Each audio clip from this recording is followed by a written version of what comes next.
Got you. All right, y'all ready?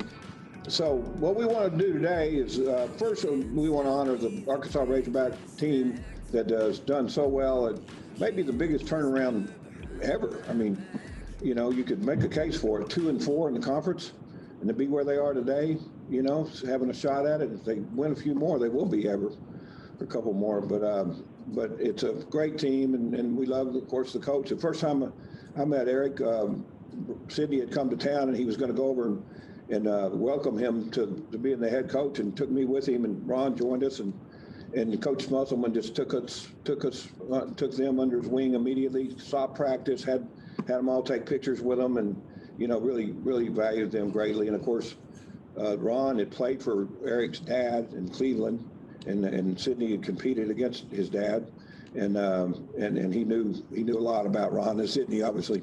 And Marvin couldn't be here today because of a death. For a good friend had a death, and he just couldn't get it all worked out.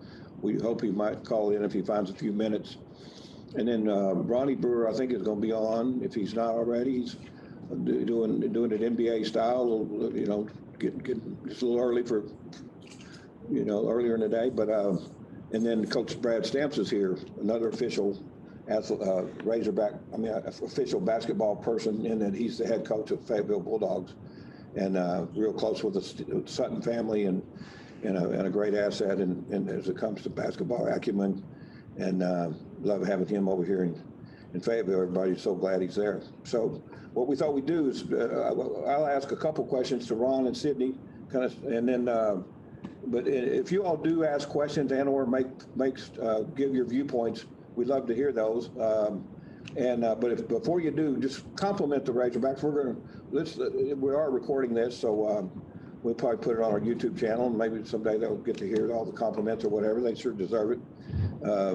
It took a long time to get back to the Sweet 16, so we can't take these things for granted, right? As we've learned.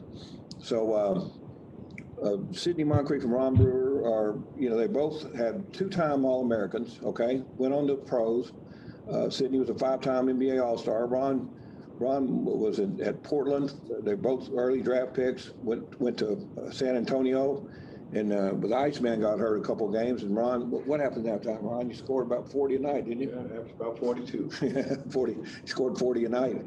You know, they were running all the plays through the Iceman, so he got to benefit from those plays, and he could make the jump shots. And then, of course, Sidney went on to get elected into the Naismith Hall of Fame after coaching, and today has a people development business that I hope you all learn about, want to support. Ron is he's a shooting coach. You know, if anybody has a child or a grandchild that's a shooting coach, he'd be a great one to hire, in our opinion, for a couple tune-up sessions. I've seen him do it, and he's really good at it. But Sidney, thank you again for being on the call, and Ron, thank you. So, gentlemen, what's going through the minds of the Razorback young men today in the middle of this NCAA March Madness? Sidney, you go first. Excitement, anticipation, apprehension, because you really don't know how the environment will be. It's certainly a different level of play being in the Sweet 16, but I just think they're anxious to play the game. They've waited a week, less than a week, and so they're ready to rock and roll. Yeah, and you like the talent level, don't you? Talk about yes, the talent level is good. Coaching is good. Coaching good. They have players that can play multiple positions, which means they can switch. They can play a switching defense without any issues. They have length, and when you're playing defense, being long is very important, because now you have a small point guard like ORU will have, and you can put maybe a player that's longer. ORU's point guard is very dynamic. He's only 6'1", and you can put maybe some length on him to give him some trouble when he's passing or when he's trying to take shots, and that should be an advantage for the Razorbacks. Yeah. Well, thank you. Ron, what would you add to that? Well, this is a fun time in the year for those players, and the good thing about it is they got a great leader out there, and making sure that that little gap in between the last game they played and the upcoming game, that he's been able to make sure that he's got them prepared, organized, And anxious is not the word. It just going against one another is competitive in itself, but going against someone else makes it more challenging. So I think this is a good time for Razorback fans. It's a good time for the Razorback followers, state of Arkansas, and family. This is probably one of the best times of the year to play basketball because you got true Razorbacks in the state of Arkansas who's following the Razorbacks right now and very excited about what's going on. Mm-hmm. Yeah, and you coached, or you played under Coach Musselman's father, right? Cleveland? I did. Yeah. How was that? He just like Eric. I mean, just alike. I mean, very to the point, very demanding, preparedness, making sure that everybody's aware of what's going on out there. Mm-hmm. And it's easy for the players when you put a scout report together and he's covered everything you could imagine is going to be confronted or put in front of them. Mm-hmm. And when you go out there and play, you just got to be relaxed, go out there and play. Mm-hmm. And what Sidney iterated on was that, they play great team defense, and it's going to be really tough for Oral Roberts to be able to score a lot of points, especially coming from the leading scorer in the country, which is the point guard. And he hadn't seen the kind of defense put on him that he's going to see put on him come Saturday. Boy, they are good defenders. Sidney, you were two-time NBA All-Defensive Player of the Year. How would you rate their defense? Well, defense is overrated. I mean, not their defense in general. A good offensive player, Ron will tell you this, will torch a good defensive player every night. Yeah. You always have the advantage. The point guard will have the advantage. The guy averages 25 points per game. He's going to be on the court about 38 minutes per game. He shoots 89% from the free throw line. He shoots 49% from the field. He shoots 40-something% from the three. He's going to have some opportunities unless he's in foul trouble. And so what the Razorbacks have to do, in my opinion, is to make a less known players heroes. You don't want the two top guys who accounts for half of their points to get their average and then let the other players get their average. And, this team averages 85 points per game throughout the season. They can score points, but they give up points. So I don't want people to think ORU is going to, it could be a walkover game. I don't think it will be. They certainly have the potential to be very dangerous. Mm-hmm. And I think it's going to be a game of shot making, not necessarily defense. The team that has the best shooting percentage and make the least number of turnovers will more than likely win the game. Yeah. So they got two scorers, don't they? And they're two key people. You mentioned that, I think, didn't you? Yeah. Okay. They average 55. They average 45 points between them, and the team averages 85. And so do the math. You have to keep the one guy, the point guard, in the teams, which might be hard to do unless he's hurt or in foul trouble. And you have to keep their big guy from getting his 19 points. Certainly don't want them going over their average because it becomes difficult to win under those conditions. All right. Well, let's open it up. Sidney's got a conference call here around 11, so let's open it up to any questions or comments y'all want to make or keys to the game, in your opinion. And do compliment the Razorbacks before you do in your own way, if you don't mind. Who would like to go first? I've got a quick question, Tim. Okay. Hey, Sidney, Jay Cranford, to this day, I remember when you guys went back to the NCAA tournament in '79, and you were playing one of those vaunted undefeated teams, Indiana State and Larry Bird. And to this day, I think you guys got screwed on that last second call. But what was that like? I mean, they were undefeated. Was there any extra sense of nervousness, or did that give you determination to go and try to take them down? Hey, Jay, how are you doing, first of all? But let me say, and Ron can attest with this, when you're well prepared and you have a great team, you don't get super excited about playing anyone. You don't really get anxious about playing anyone. You just want to play the game. And when we played Indiana State, I didn't even remember they were undefeated. I just knew they had a great player. They had a very good record, and we felt that we could compete against them. I think Arkansas would feel the same way. That's the mentality of players that play for very good high school coaches and they're well trained or prepared by their college coach. You just want to put your best effort, because everyone can have a bad game. You just don't want that bad game to be a big game. And that's why your focus and concentration needs to be on top when you're playing those type games. Yeah. Welcome, Ronnie Brewer on the call. Hey, Ronnie, how are you? I'm good. How are you, Mr. Tim? Good. Ronnie's coaching with Coach Brad Stamps at Fayetteville High, and he's also got a 16-year-old team in AAU. I saw a little of the talent Saturday. Very talented. Now, they said that not everybody was there, so they must have a lot of talent in the Woodz, right, Ronnie? Yes, sir. Yes, sir. And Ronnie kind of knew all these athletes, helped Coach Musselman understand who all was out there, and it was kind of pretty important in the whole recruiting process, because he's well thought of by all of these young kids, and going to be a very big asset to us in basketball over the time. Ronnie, what's your thoughts on the team and the upcoming game?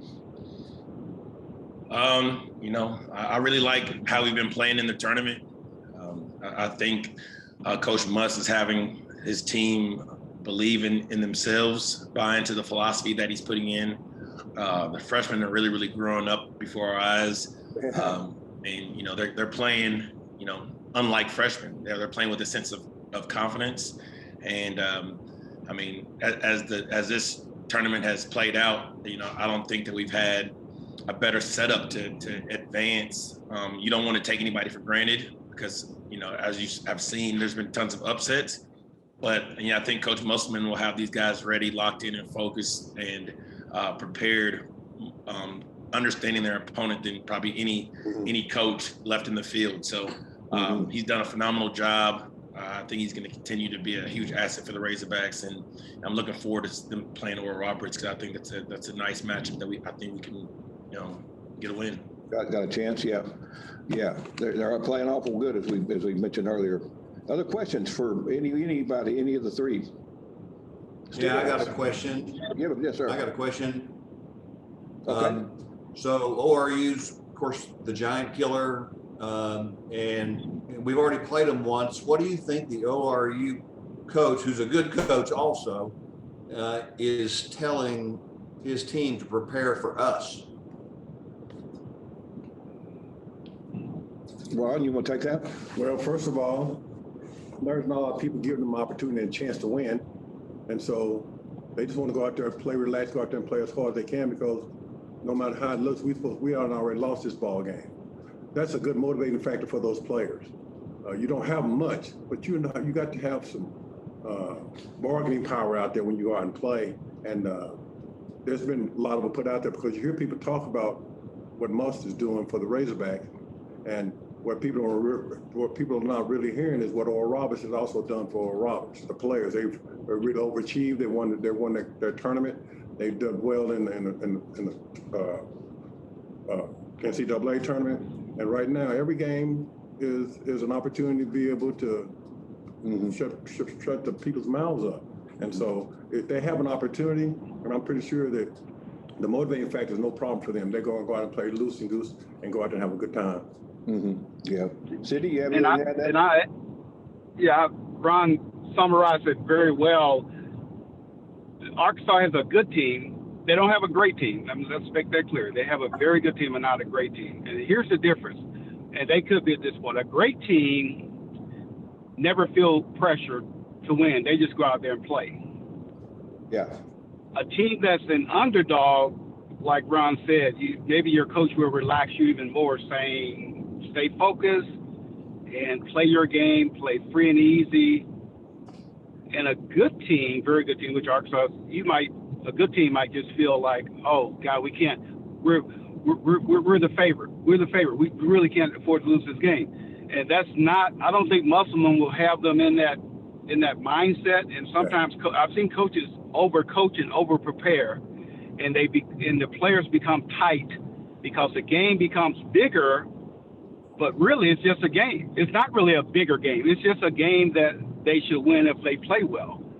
And I think the ORU coach will be telling his players, number one, protect the basketball, because Arkansas has one of the best defenses they'll see this year. So protect the basketball, and let's make sure we take quality shots. In addition to, let's keep the game close, because they have been shown, especially in this tournament and really throughout the regular season, if you look at this, they can win close games. And I think if they feel they keep it close enough, they have a point guard and a big guy that can play pick and pop or whatever they want to do and put a lot of pressure on Arkansas if it's a close game. Mm-hmm. Yeah. I just don't. I don't think ORU's coach is telling his players this is a David and Goliath type of game. You know, I think he's telling his players, guys, you know, you guys should be confident. There's no pressure on you guys. You know, if you look at the first game, they had us down by 10 plus late. And so, you know, to them, it's like, hey, it's not like these guys are untouchable and they cannot be beaten. And so just to go out there and play freely, go out there and play with confidence and continue to do the things that you've been doing that got you here. And they've beaten some really tough teams. I don't think they snuck up on anybody and surprised people outside of, that's inside that locker room. So I think they're going to play with a lot of confidence. I think they're going to stick to the things that got them where they've been there playing two-man game, pick and pop, and then, you know, getting downhill and getting the guys spotting up for, you know, three-point shots. And, you know, the biggest challenge for Arkansas is we're going to have to defend and take care of the basketball. And, you know, if you do that and the shots are falling, you know, I think we got a really good chance. Yeah. I think that's a great point, Ronnie, that you make. And if you saw Coach Mills' interview after they beat Ohio State, he talked about that very thing, Ronnie. He talked about, you know, a lot of coaches, it's cliche to say, you know, getting your kids to, we can do this, you know, believe we can do this. But when you look in the eyes of your players and you sense and you see their preparation leading up to it, the kids believe they were going to win. And that's dangerous. And, you know, it showed the way they played confident down the stretch against Ohio State and the way they closed out the next round. You could sense that, you know, their players believed that they were going to get it done. Yeah, that was quite a win, that Ohio State win, wasn't it? Man, that was some balls. Other questions? Comments? Dumas? Yeah. You got one, I'm sure. Yes, Hey, sir. Tim, Kevin Trainor, I just wanted to take an opportunity.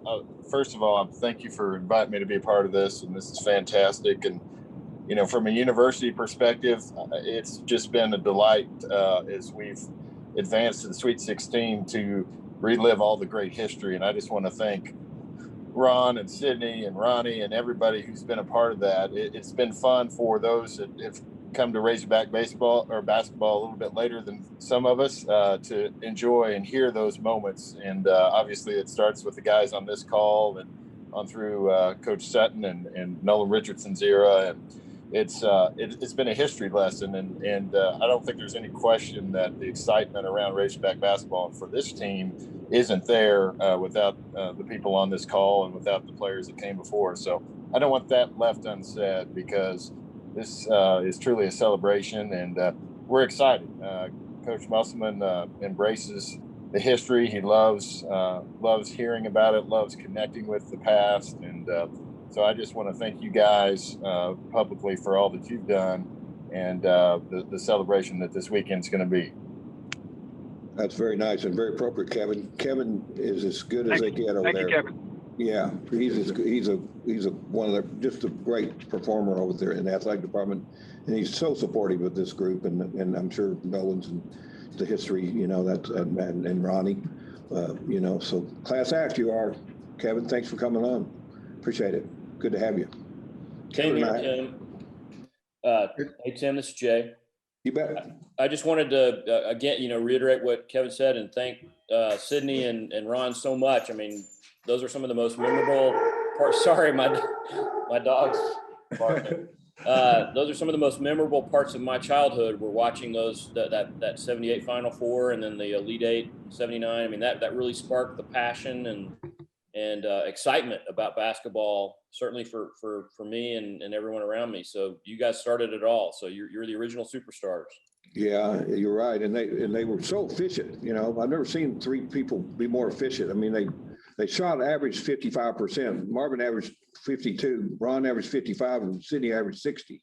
So you had almost 60 points with that kind of average shooting, and you had about less single-digit turnovers on, they didn't turn the ball over, and they get steals, and they get dunks, and you got a lot of dunks. And, when you look at the video, and Ron and Sidney do that back and forth pass, I meant to cue one of these up so y'all the ball never hit the floor. You remember that? And then one of them would dunk it. Oh yeah, well I tried to make sure I made the pass so I could dunk it. As Ronnie Jr. would tell you, it's a timing issue to know when to pass it when you're doing back and forth, so you can get the shot. Yeah. Ronnie, everybody might remember Ronnie went out to Utah and got great experience through Jerry Sloan, right, Ronnie? Ronnie started out there and started for the Chicago and got a lot of minutes. You had a good rookie year, didn't you, out there and beyond? Yeah, had a good opportunity to learn under the late Jerry Sloan. Got to play with a lot of great players, and Darren Williams, Carlos Boozer, and Andrea Kirilenko, Mehmet Okur, Paul Millsap. But to piggyback off of Mr. Sidney, playing on the 2-on-1, if you're one of those guys that are finisher and you know when to pass and when to get the ball back so you can get the last shot so you can dunk it or lay it in. So in Utah, I didn't get a lot of play calls out there because, we had all those franchise guys. So I knew when to maximize my opportunity when it was time for me to get a shot. Yeah, you did that good. Did that good. It's a great play there. And that's what's really impressive about this Arkansas team in pro basketball. But you talk about the quality of shots that you take, and occasionally you'll see when someone takes a really bad shot, Musselman will just get ballistic because you only have so many possessions in a game. And so you have to maximize every possession. He's been very good about making sure Nota's the only one he really allows to take questionable shots because he knows he can get hot and he can get on a roll and he can change the game pretty much. Everyone else, he wants those quality shots most possessions, and that's so essential for I think the next ball game that we get. We have the best shot possible. Yeah, and Sidney, you and I talked about this, but how do we get Moses more open, more touches, and more open? Well, I just think, Kevin, don't flog me for this. I think he has to come out of that corner more, and because in the corner you have not only if you get the ball in the corner, you have the baseline as a defender, and then you have the entire defense that's already set. It's probably already has rotated as opposed to the elbow. If you have the ball in the corner, the defense is probably set to the middle, and you might have a baseline drive. Of course, you have an extra defender with the baseline being there. And you notice when he works his way out of that corner, he's certainly more effective, although he's a very good corner shooter also. So I think he needs to continue to maximize getting him touches on the elbow, at the top, and on the wing. And if he is in the corner, it needs to be where, on the strong side, you created rotation. So for sure, when the ball gets to him, he has an open 3-point shot. And he's doing that a little bit better, and that needs to continue to happen. Yeah. Okay. Other questions or comments? Hey, Tim, this is Jeff with Bordino's. I want to say thank you for everyone for taking time out of your schedules to be on this call. It's been kind of a dark few years for basketball and football, and it's nice to see us back on track in basketball and get everybody excited. I know from a personal standpoint, it's exciting to see the uptick in business we see when the Razorbacks are winning. So very appreciative there. I have two questions. One regarding Moody. With him being a potential lottery pick, it seems like there's some games he just kind of disappears. And how do you instill the confidence in him to be the man and step up in those big moments? Because I feel like there are certain games he just kind of gets lost in the shuffle. And then with our athleticism, playing against a team like Texas Tech, you don't see a guy like Connor on the ground or on the floor often, since he doesn't run the court real well and can't jump over a credit card. But in a game like this, where he's 5-6 inches taller than anyone else, do you see him being more of a player that will see the court and have a bigger role in this game, even though he didn't have a great game the first time he played Oral Roberts? Tim, let me answer some of that because I have a 11 o'clock conference call. You bet. First of all, I appreciate I appreciate you guys' support of the Razorbacks, current and past. We really appreciate that. And you're right about Moody, but Ronnie Jr., Ron, Sidney can tell you that when you're in the corner weak side, you will get lost. And that's kind of what you're pointing to. So I think Arkansas, and you see this kind of late in games, when they get him to the elbow or they get him to the top where he can play pick and roll, he can use this, or at the wing where he can actually have more options, then he doesn't get lost as much. But he is a phenomenal basketball player. Make no mistake about it. His instincts are some of the best I've seen. He can score the basketball a number of different ways. And I'm just amazed, like Ronnie Jr. said, at his maturity level and his basketball IQ. Very smart player. Yeah. And he's fun to watch. But get him up, get him out of that corner a little bit more. And I think he won't get lost as much. Yeah. Yeah. And Sidney, tell us before you hang up, if you got just a minute, about your current business and what you're doing with your people development company. Yes, we do people development. We design and deliver a curriculum for high performance people development in the area of team enhancement. We do workplace readiness, leadership, and the thing that we're doing a lot of, and we'll be calling on you guys for this, and that is diversity, equity, and inclusion. We need to continue to change the narrative in that area, and we should never be satisfied with the status quo or how much progress we made thus far. We need to just keep pushing. And we do student development, and Tim, the CEO former Northwest Arkansas, we're looking to bring some students from Central Arkansas up this summer to participate in a one-day initiative, and we're really excited about you guys' support.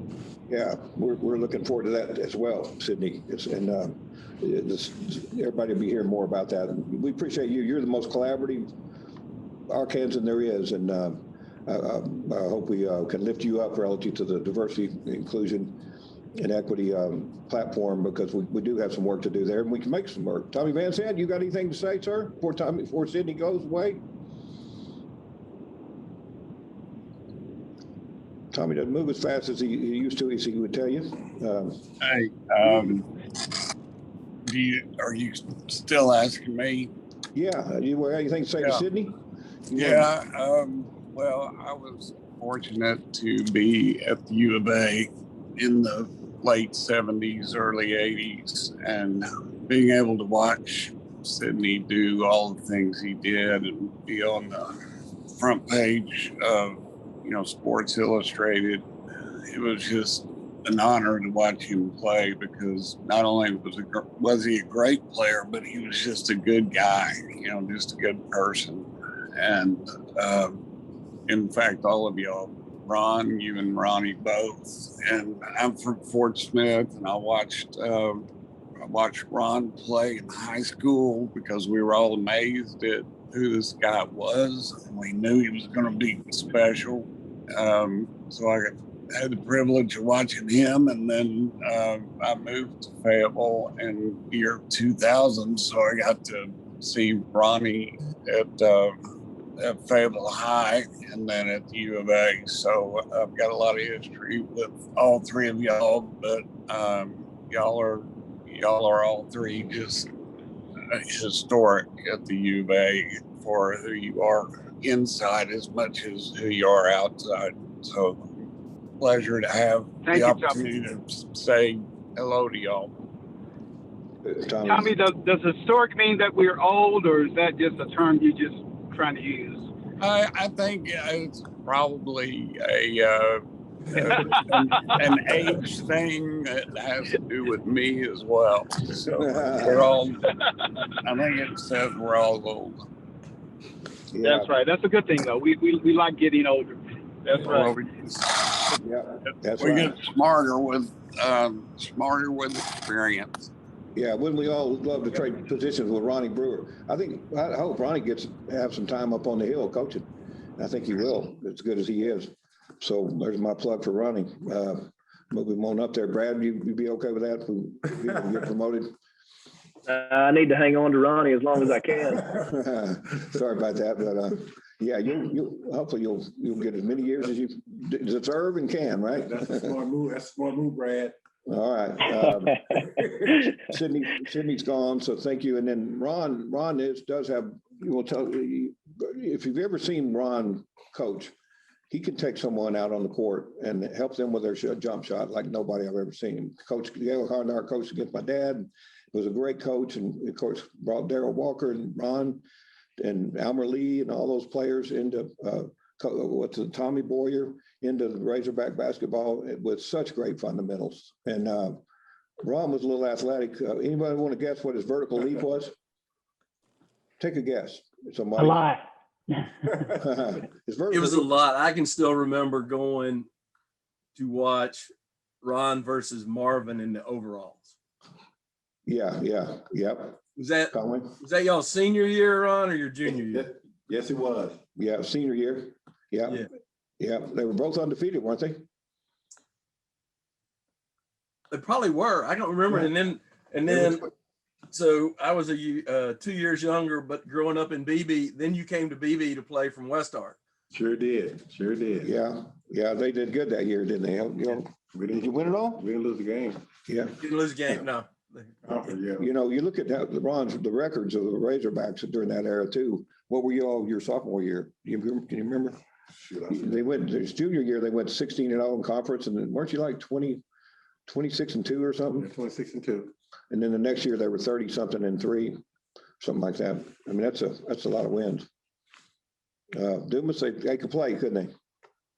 They could. I can still remember going to the Final Four in St. Louis. Saturday was depressing. Mm-hmm. Yeah, it was. But your shot over at Notre Dame was spectacular. Mm-hmm. Yeah, you had to get back up and play another game, didn't you? In those days. Actually, that was the last time they had a third place game in the tournament. They should still have it.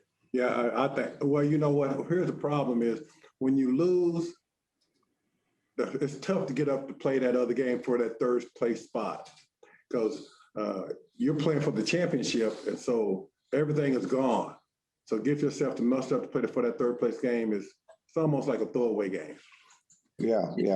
Hey, Ronnie, could you comment on how you feel about the talent of the future around here? You're here in the contiguous states. You're as knowledgeable as anybody there is coming, and the talent coming up. Yeah, well, I was just gonna speak on before about Connor Vanover. The reason why he won't play a lot is not because he can't get up and down the court or his athleticism.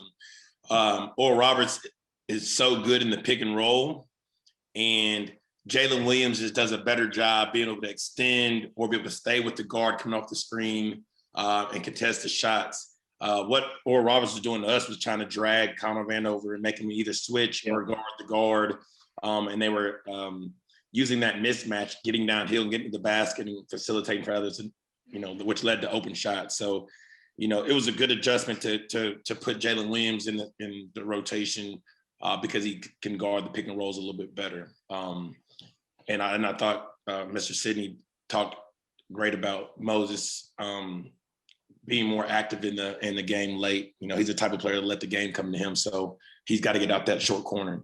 But some of the young talent coming up, this is a great time. If you're Eric Musselman, it couldn't be a better situation. How the team is playing now, with his involvement in social media, and what that means to these student athletes, because right now is the time that you need to build a fence and a border around the state of Arkansas, and not allow these outside coaches to come in and steal these guys. In that 2022 class, they've already got a commitment from Joseph Pinion out of Morrilton. He's like a 6'6" combo guard, very athletic, can shoot the ball from deep. But those are not just the only guys that they're looking at in that class. Khalil Ware from North Little Rock, he was the MVP and state champion of the 6A state tournament this year. Great guy, 6'11", almost probably 7 foot, long arms, block shots, but can extend it and shoot the three. You've got Darian Ford out of Magnolia. They didn't win it this year, but they had a 54-game win streak that was broken in the state tournament that Morrilton beat them. Very, very good guard, 6'3", combos, getting looked at by a lot of big schools. Arkansas has extended a scholarship offer to him. Nick Smith Jr. from Sylvan Hills, another 6'5", 6'6" guard, one of the best scorers in the country. He's got offers from North Carolina, Kansas, Arkansas, Oklahoma State, Kentucky. The list goes on. Very, very highly talented basketball player. And then another player in that same class, Javion Guy King from Little Rock Mills. He's like a 6'5", 6'6" point guard. He holds offers from Arkansas, I think Baylor, Virginia Tech, maybe in Virginia, and a few others. I think Memphis is looking at him.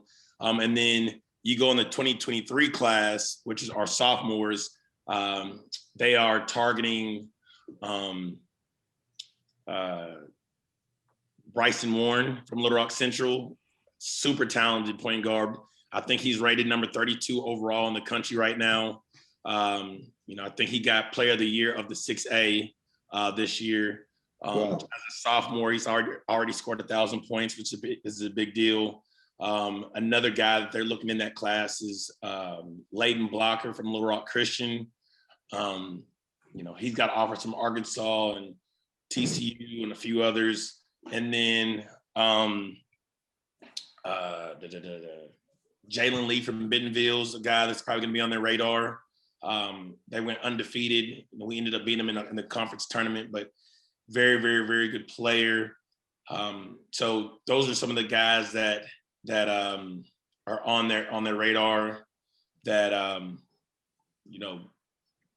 Muss got a really good chance of getting those guys. And there's another guy that they've got an offer in the 2024 classes on Nora Boateng. He goes to Little Rock Central.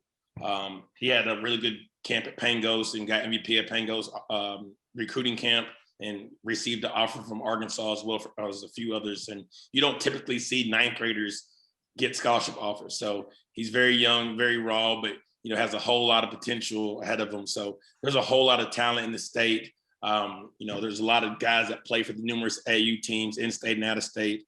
And so the future is going to be very, very bright with upcoming players on the next few years. Great. What is Pango? You mentioned something I've not heard that. What does that mean? Pango something? Pangos is just it's a recruiting camp that they hold all over the country. They have like Pangos South, Pangos North, Pangos West, Pangos East, and it's like it's not a shoe company or anything like that, but it's kind of a brand that they come and they put these massive basketball combine / showcases that's usually streamed, or college coaches are there watching, and even sometimes NBA scouts come to them. And so they have all these kids come from all over the country to these different regions, play, and they have one massive one, which is the best of the best. And then they come, like after those, they allow you to break down and create these recruiting boards or these rankings that they put out each and every year. Yeah. Hey, Ronnie, I've got a question. Okay.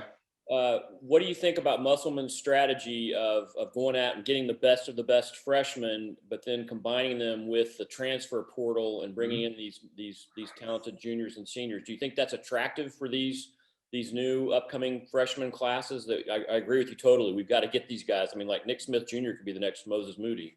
Absolutely.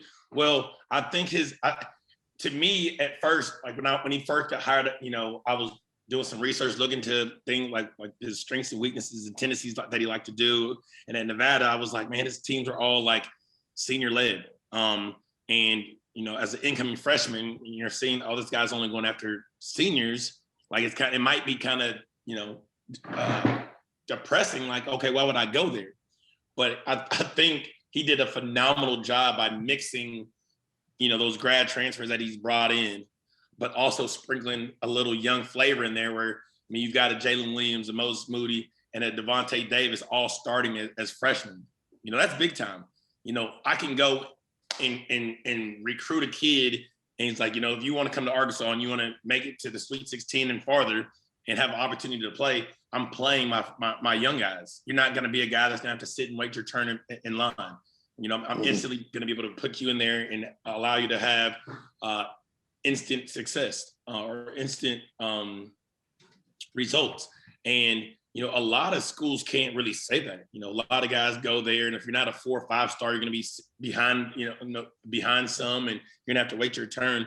But, you know, I think everything that he's doing is a chess move as far as strategy, as far as what is attractive to these young student athletes, what's attractive to these fans, his interaction on social media, his influence, his excitement in the game, you know, how he's on the refs, you know, how he's taking for bat for his players, you know, how he shows us what it means something to him when he wins games. You know, he shows passion, and those are all things that a student athlete is looking. You know, you want your coach to care about you. You want your coach to love you, you know, on and off the court, and shows that he appreciates you and that you're just not another guy or another number on the totem pole. So, you know, I love what he's doing. I love how he's mixing the seniors with the freshmen, and so far it's worked out pretty well. Yeah, it sure has. Sure has. Hey, Ronnie, you talked on social media here a little bit, and I've kind of wondered with the emergence of social media in the last decade, you know, it seems like Muss is one of the most active coaches of a big name basketball school on social media. And what kind of advantage does that give you? I mean, getting tied in with Barstool, where they're on the Muss bus train, and I mean that's got to create a lot of hype and really help from a recruiting standpoint, I would think. Yes. You know, if you ever follow the traction of guys' interaction on social media, for the longest, there was only one guy that was really using it to his advantage, and that was Coach Cal at Kentucky. And people kept on saying, why is Kentucky always, you know, getting all these guys? Why are they always, you know, in having success? You know, Cal was doing what was cool, what was in, and using social media to show, you know, his practices, showing whenever guys were coming back from the NBA, you know, showing he was basically showcasing what they had to offer without, you know, putting together info reel, you know, showing their everyday, you know, interaction in the locker room, or him breaking down plays, or, you know, them traveling, or, you know, a former NBA player coming to visit during All-Star break. You know, those are all things that you can twist and sail and be like, hey, you're at Kentucky, you can do this. When you're at Kentucky, you can do that. Well, now Muss is taking that same analogy and was like, you know, I could do that same thing and make it, put a twist, my own twist on it, and make it cool and make it popular. And to me, Arkansas fans have reacted to it perfectly. You know, sometimes it might rub other people the wrong way at other schools because they're not doing it. But if you really look at other people, they pay attention to what Coach Muss is doing. You know, people across the country are paying attention to what Coach Muss is doing, and he's changing the culture of what it is to be a head coach at the college level. It's not just X and O's. It's just not, you know, being a mentor for these kids. There's a whole much more piece to the puzzle to become one of the better coaches, and he's doing a really good job by his interaction, not only getting the fans on his side, but, you know, getting these recruits on his side as well. And I'll tell you, he's got a great partner in Danielle. She's just been super. The things she's gotten involved in, the public service announcements on even on the vaccine and things like that, showing a lot of leadership. And we filmed those, Dan. You did those, Jay? We filmed those Danielle Musselman commercials. All right, they're well done. Well done. Good deal. Y'all doing a good job there.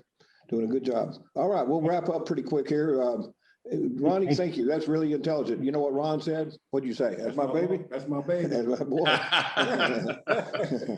Hey, Tim, can I squeeze in one more question? Oh, yeah, sure. So this is for Ron or Ronnie. Sometimes when I watch Devontae, he reminds me a bit of Sidney. How would you compare his game to Sidney's, or contrast for Ron orRonnie? Which one? Devontae. Devo, David. Devo. Oh, the kid from Jacksonville? Yes, sir.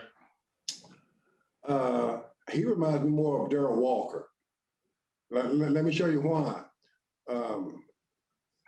Darryl was a defensive fanatic when it comes to on the ball defense or whoever he was guarding. I can pretty much put money on it that when Musselman decided to give defensive instructions to players of who to guard, Devo's going to guard the toughest guy, the scorer. Why? Because he's a lockdown kind of guy. He don't want you to catch it. He don't want you to dribble. You shoot it, he challenges. He shoots it, he blocks out. He's going to make it a hard day for that player that he's guarding. That's what it is about playing, because he concentrates on defense more than he does his offense. There are some things he's got to learn, but he's a freshman. He's going to be okay. By the time he becomes a senior, he's going to be outstanding. He's going to be great. I tell you, Ron and I have been to probably 10 Musselman practices. Ron will call me and we'll get to go over there, and the drills are really well done. A lot of drills, not a lot of scrimmaging, real quick drills. You know, he doesn't want them to get bored. I think he runs a great practice. And you know, that defense, he really teaches that NBA, you know, not only get down there and be in front of them, but put that hand in their face. You'll watch that. You don't see the other college teams putting that hand that close up in the face. You know, it takes a lot of, you got to be in shape for it. First of all, you know, think about getting it up in there. But anyway, it's a well-run practice, isn't it, Ron? Don't you think? Yeah. All right, Keith, great question. Anything else? And by the way, Keith, Ron and Marvin and I yesterday called HD McClarty, or HD, what's his last name? HD. You got it. You had it right. Yeah. Did I get it right? Okay. And the former Baptist University, and Marvin calls him Rabbi. That's his nickname. He says, Rabbi, I got 2 sinners on the phone. that's how we got reconnected to HD. Yeah. All right. Brad, anything else? Brad? Yes, sir. Don't you let him get away. You got your good one, don't you?